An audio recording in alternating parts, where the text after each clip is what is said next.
டெல்லியில் ஆட்சி அமைக்கும் திட்டத்தில் உள்ள ஆம் ஆத்மி கட்சி இது தொடர்பாக திங்கட்கிழமை அதிகாரப்பூர்வ முடிவை அறிவிக்கிறது. டெல்லி சட்டசபை தேர்தலில் 28 இடங்களில் வெற்றி பெற்றுள்ள ஆம் ஆத்மி கட்சிக்கு 8 இடங்களை பிடித்துள்ள காங்கிரஸ் நிபந்தனையற்ற ஆதரவு அளிக்க முன்வந்துள்ளது.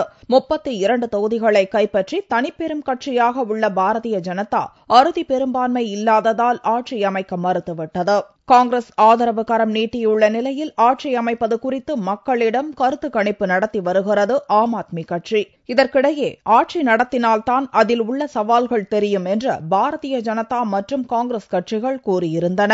இந்நிலையில் நாங்கள் சிறப்பாக ஆட்சியை கொண்டு செல்வதோடு மட்டுமின்றி உற்சாகத்தோடு யாரும் இதுவரை செய்யாத பல பணிகளை நிறைவேற்றுவோம் என்று சவால் விடுத்துள்ளார் ஆம் ஆத்மி கட்சியின் தலைவர் அரவிந்த் கெஜ்ரிவால். முதலில் தேர்தலில் போட்டியிடவே ஆள் கிடையாது என்று கூறினர். அதன் பிறகு வெற்றி பெறட்டும் பார்க்கலாம் என்றனர். இப்போது 28 இடங்களை பிடித்துள்ளோம் என்று கூறிய கெஜ்ரிவால், எங்களுக்கு சவால் விடுவதை அவர்கள் நிறுத்திக் கொள்ள வேண்டும். அவர்களை விட நாங்கள் சிறப்பாகவே அரசை நடத்துவோம் என்றார்.